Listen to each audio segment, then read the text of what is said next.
இலக்கு என்கின்ற முழக்கத்தை முன்வைத்து நம்முடைய தலைவர் எழுச்சி தமிழருடைய தலைமையிலே நடைபெற்றுக் கொண்டிருக்கிற இந்த கண்டன போராட்டத்திற்கு சிறப்புரையாற்றி விடைபெற்று சென்றிருக்கின்ற சட்டமன்ற உறுப்பினர்கள், மரியாதைக்குரிய தோழர்கள் ஆளுநர் ஷானவாஸ் அவர்களே, தோழர் பாலாஜி அவர்களே, மரியாதைக்குரிய துணை பொதுச் செயலாளர் தோழர் ஆதவ் அர்ஜுன் அவர்களே, எனக்கு பின்னால் இங்கே உரையாற்ற இருக்கக்கூடிய இந்திய கம்யூனிஸ்ட் கட்சியினுடைய தோழர் மரியாதைக்குரிய மு வீரபாண்டியன் அவர்களே, மார்க்சிஸ்ட் கம்யூனிஸ்ட் கட்சியினுடைய தோழர் மரியாதைக்குரிய ஜி ராமகிருஷ்ணன் அவர்களே, நிறைவாக நம்மிடையே உரையாற்ற இருக்கக்கூடிய தமிழ்நாட்டின் திசை வழிப்போக்கை தீர்மானிக்கக்கூடிய, இந்தியாவின் திசை வழிப்போக்கை தீர்மானித்துக் கொண்டிருக்கின்ற நம்முடைய தலைவர் எழுச்சி தமிழர் அவர்களே, கட்சியினுடைய முன்னோடிகளே, மாவட்ட செயலாளர்களே, தோழர்களே, உங்கள் அத்தனை பேருக்கும் இந்த மாலை நேரத்தினுடைய வணக்கங்களை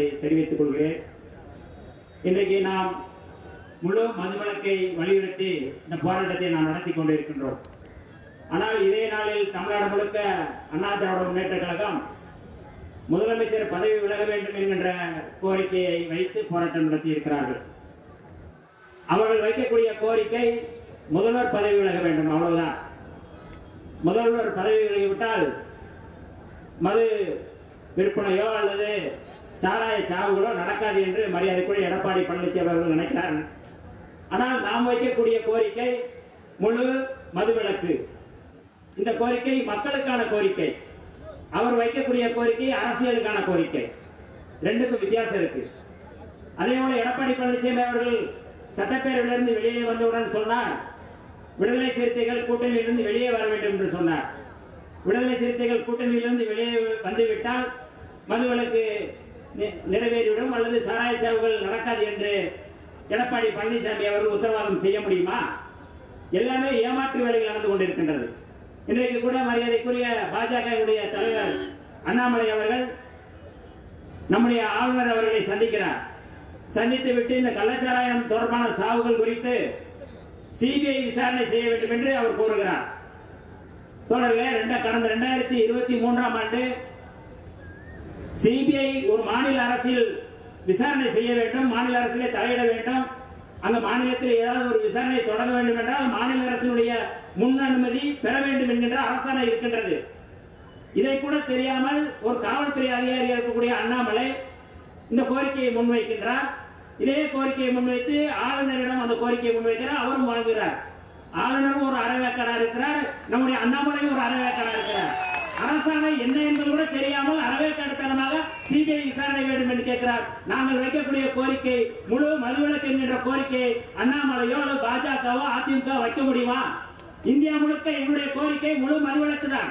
தமிழ்நாட்டில் மட்டுமல்ல, இந்தியா முழுக்க எங்களுடைய கோரிக்கை முழு மதுவிலக்கு. இந்த கோரிக்கையை புதிதாக நாங்கள் வைக்கவில்லை. கடந்த 2015ஆம் ஆண்டு சசி பெருமாள் அவர்கள் இறந்த பிறகு நம்முடைய தலைவர் எழுச்சி தமிழர் அவர்கள் தமிழ்நாடு முழுக்க, மாவட்டம் முழுக்க முழு மதுவிலக்கை கோரி நடைபயணத்தை தொடங்கி வைத்தார்கள். பரப்புரை இயக்கத்தை தொடங்கினார்கள். எல்லாரும் கருப்பு சட்டை போட்டு கருப்பு சட்டையில வந்து முழு மதுவிலக்கை வலியுறுத்தி பேச்சு போட்டு நாங்கள் சுற்றினோம். ஒவ்வொரு மாவட்டத்திற்கும் சென்றோம். கடந்த 2015 செப்டம்பர் 17 தந்தை பெரியார் அவருடைய பிறந்த நாளில் தொடங்கி அக்டோபர் 2 காந்தியார் அவருடைய பிறந்த நாள் வரை அந்த போராட்டத்தை முன்னெடுத்த இயக்கம் விடுதலை சிறுத்தைகள் இயக்கம். இது ஏதோ புதுசாக இன்ஸ்டன்ட் தலைவர்கள் வருகிறார்கள், இப்பொழுது வருகின்ற தலைவர்கள் போல அல்ல. எங்களுடைய கோரிக்கை என்பது, எங்களுடைய நிலைப்பாடு என்பது, விடுதலை சிறுத்தைகளுடைய நிலைப்பாடு என்பது முழு மதுவிலக்கு. இதற்காக நாங்கள் எந்த விதமான போராட்டத்தை முன்னெடுக்க தயாராக இருக்கிறோம் என்றுதான் நம்முடைய தலைவர் அவர்கள் தன்னுடைய அறிக்கையில் தெரிவித்திருக்கிறார்கள்.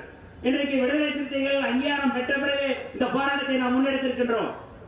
அவசரமாக நாடாளுமன்றத்திலே தலைவர் அவர்கள் இன்றைக்கு கையெழுத்து போட்டு நேற்றைக்கு இரவு போகிறார், இன்றைக்கு பகலில் வருகிறார், மீண்டும் அவர் காலையில் போக வேண்டும். அதே போல கள்ளக்குறிச்சியிலே 3 நாட்கள் தொடர்ச்சியாக ஒவ்வொரு வீடாக ஏதோ வந்தாங்க. எடப்பாடி அவர் போனாரு, அவசரமா போனாரு, ஊடகவியலாளர் சந்திப்பு நடத்தினாரு. சந்திச்சுட்டு நேரம் இங்க வந்து முதல்வர் ரிசைன் பண்ணணும்னு சொன்னார். ஆனால் நம்முடைய தலைவர் எழுச்சி தமிழர் அவர்கள் வீடு வீடாக பாதிக்கப்பட்டவர்கள் ஒவ்வொரு பகுதியிலும் சென்று, அது காட்டுநாயக்கர் தெருவா இருக்கலாம், அது அந்த பகுதியில் தலித் தெருவா இருக்கலாம், எந்த பகுதியா இருந்தாலும் அத்தனை பேரையும் சந்தித்து ஒவ்வொருவருக்கும் 10,000 ரூபாய் நிதியை கொடுத்து அவர்களுக்கு ஆற்றுப்படுத்தி தேற்றுப்படுத்தி நம்மிடையே வந்திருக்கின்ற மகத்தான தலைவரை நாம் பெற்றிருக்கின்றோம். இது வேற சாதாரணம் இல்ல. இன்றைக்கு நாம் இந்த மக்களுக்காக போராடுகிறோம் என்றால் முழு மதுவிலக்கை நடைமுறைப்படுத்த வேண்டும், அந்த மக்களை பாதுகாக்க வேண்டும். மக்களுக்காகத்தான் இந்த அரசாங்கம் இருக்கின்றது. மக்கள் சாராயத்தை குடித்து அவர்கள் சாவதற்காக ஒரு அரசாங்கம் இருக்க வேண்டிய அவசியம் இல்லை. ஆகவேதான் இந்த கோரிக்கையை தொடர்ச்சியாக முன்வைக்கின்றோம். ஆகவே தமிழ்நாடு அரசு உடனடியாக முழு மதுவிலக்கை நடைமுறைப்படுத்துகின்ற செயல் திட்டத்தை முன்வைக்க வேண்டும். படிப்படியாக குறைப்போம் என்று 2016 அவருடைய தேர்தல் அறிக்கையிலே திமுகவுடைய தேர்தல் அறிக்கையிலே தெரிவித்திருக்கிறது. ஆகவே அந்த தேர்தல் அறிக்கையின் வாயிலாக படிப்படியாக குறைக்க வேண்டும். இந்திய அரசு, இந்திய ஒன்றிய அரசு, பாஜக அரசு முழு மதுவிலக்கை இந்தியா முழுக்க அவர்கள் நடைமுறைப்படுத்த வேண்டும். இதுதான் எங்களுடைய கோரிக்கை. அதற்காக தொடர்ச்சியாக களமாடுவோம் என்று சொல்லி வாய்ப்பளித்த தலைவர் அவர்களுக்கும் நிர்வாகத்திற்கும் நன்றி சொல்லி விடைபெறுகிறேன். நன்றி, வணக்கம்.